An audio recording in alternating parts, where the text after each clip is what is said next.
Mr. Vice President John Fredericks, good to see you again, sir. This is my wife, Ann.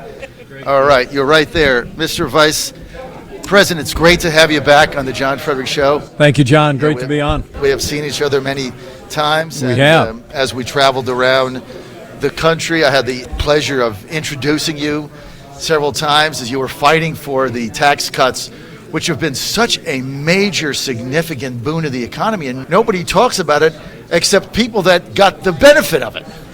I think everybody's talking about it, John, and let me just thank you for your clarion voice. Thank you. On the airwaves. You've been a champion for all the policies that have made America safer, more secure. We've rebuilt our military, our court appointments. Now, I think the president said yesterday 161 conservatives on our federal courts. But in terms of a pro-growth agenda, you've been there from the beginning, John. You understood. But I have to tell you, everywhere I go in the country, people are talking about it. 6.7 million new jobs. Unemployment at a 50-year low. The lowest unemployment ever recorded for African Americans and Hispanic Americans. And everywhere I go, people just say, tell the president, just keep going, keep after it. Which what we're about today is an opportunity that's been sitting on Nancy Pelosi's desk for the last year. It would be the largest trade deal in American history. It would create jobs in Virginia, my beloved Indiana, and all over the United States. And it's time for Congress to set all this partisan politics aside that's just dominating everything on Capitol Hill and move the USMCA to the floor. Because we're absolutely confident if Speaker Pelosi puts the USMCA on the floor of the House, it'll pass the Senate, and literally tens of thousands of new jobs are going to come to people all across this country. Mr. Vice President, what will USMCA actually mean to the farmers and manufacturers in America in just raw terms? Well, let's talk about farmers for a second. You know, I'm from the Hoosier State. We do two things well out there. We make things and we grow things. Number one export market for the state of Indiana is Canada. When I was in Iowa last time, I learned that more than half of the exports, agricultural and manufactured exports from Iowa, go to Mexico or Canada. More than half. And so by expanding access to those markets, by taking some of the incentives, intentional or unintentional, that were in NAFTA that encourage people to move jobs out of this country, we've removed those in this deal. We think the USMCA is going to create more than 175,000 jobs. We think it's going to increase income for families across the country, in the city and on the farm. And we literally think it's going to add tens of billions of dollars to our economy. And look, this economy is soaring already. The president keeps marking that, we keep setting new records on the Dow and on S&P. And people think, sometimes people like to dismiss that in the media, that it's like a Wall Street thing. Well, come on. 50% of Americans own interest in stock, some through direct investment, but most Americans through a 401k, through their pension, through their retirement fund. And so when you see the massive growth in our stock market that's been driven by less taxes, less regulations, and more free and fair trade, it just underscores for all that we've done so far, John, the tremendous opportunity the USMCA represents for our country. 1% GDP growth has been what it's been estimated, or an additional 1%. Right. So I understand we're going through this impeachment charade right now, but why not call up the speaker and say, look, let's just take a one-day break and get this passed, and then you can go back to your witch hunt. We can go back to arguing full time. That's right. Look, I asked the staff on the elevator. By the way, welcome back to the White House. It's great to have you and your wonderful wife here. Thank you. And thank you for having us. Really, it's a privilege. I know the president's thrilled you're here as well. Thank you. But I was coming up, I think I've been to 18 states, going and visiting more than 35 congressional districts where Democrats said they were going to work with the president. Many of these Democrats that were just elected in 2018 said, hey, we're going to work with the president when we can. And we've been going into those districts telling their constituents, here's your opportunity. But I really think for people that appreciate the growth in this economy but know that the USMCA will make a real difference, now's the time for people to pick up the phone, call their elected representative, especially the Democrats in the Congress, tell them to tell Speaker Pelosi to move the USMCA.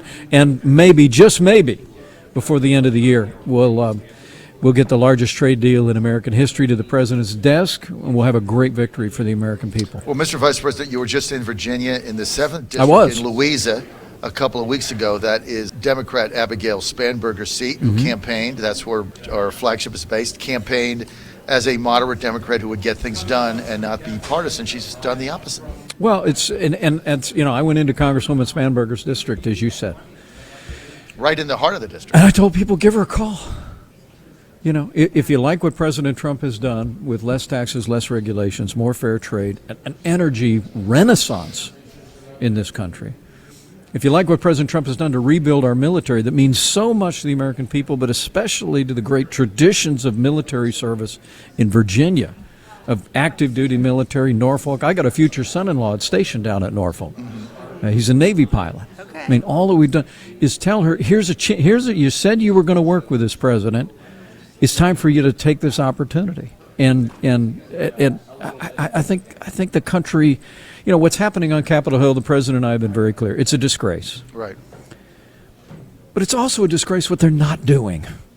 It's also a disgrace that they're not focused on the largest trade deal in American history, the USMCA. It's also a disgrace they're not dealing with budgets and funding our military at the levels that the president's made it clear. They just had to pass another resolution to keep the funding at current levels when we just saw our troops demonstrate what a force for good the American military is when they took out the leader of Syria just a few short weeks ago. And now instead of passing a defense spending bill in Congress this week, they're spending their time on this sham investigation, impeachment inquiry.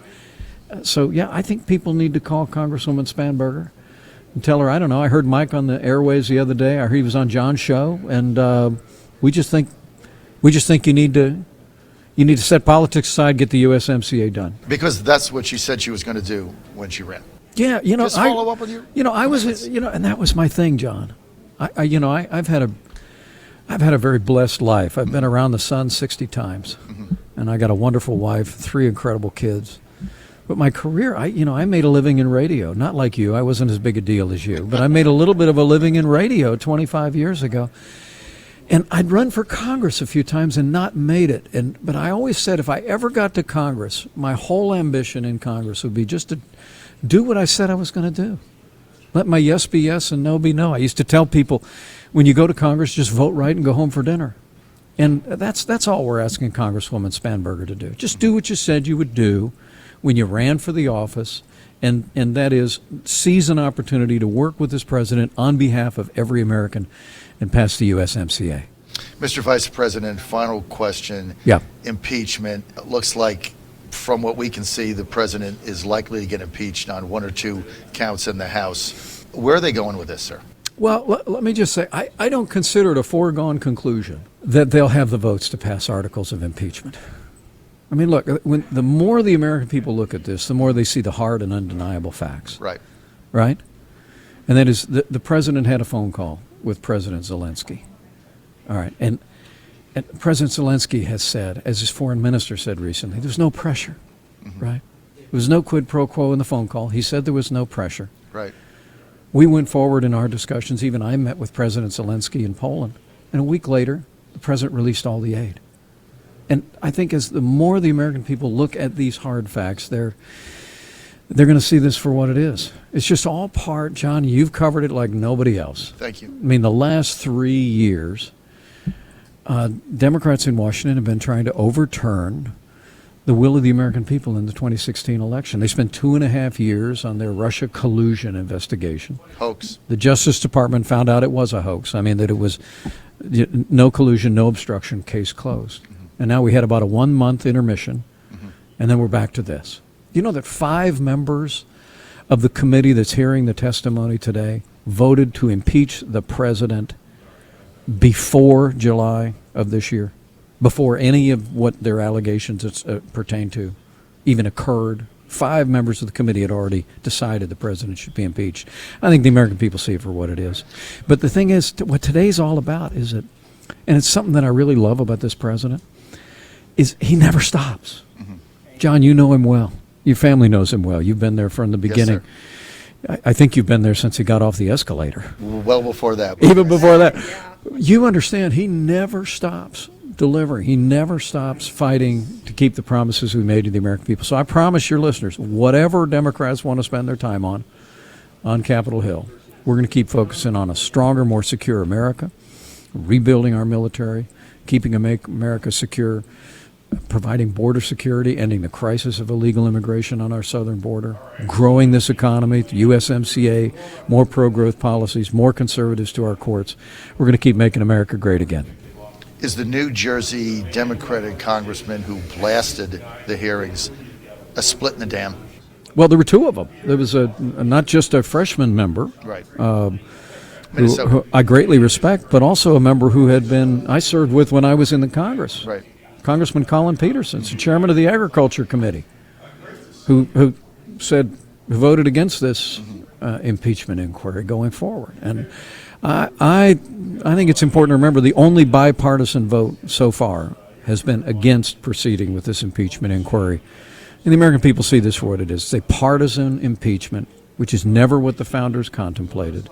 It's what Nancy Pelosi said she wouldn't do. They're doing it anyway, but I promise you, this president, his vice president, will remain undeterred. And we'll keep fighting and we'll keep demanding that Congress do their job and deliver, starting with the USMCA. And the bottom line is right now, you're not convinced they have the votes? I don't consider it a foregone conclusion. I think as the American people let their voice be heard, that more and more Americans are going to see this for what it is, and I think letting their voice be heard on getting the USMCA done as well. It's, as I said, it's a disgrace what they're doing on Capitol Hill. It's also a disgrace what they're not doing. Right. And all of your tens of thousands of listeners all across Virginia should know their voice matters most, and they can pick up the phone and let their voice be heard to their congresswoman, to their senators, and hopefully we'll deliver soon a great victory for our economy and every American. Mr. Vice President, thank you very much for being with us today. John, it's an honor. For being on the John Fredericks Show and for meeting my wife again. Thank you. Thank you. It's great to see you both. Thank you. Thank you, sir.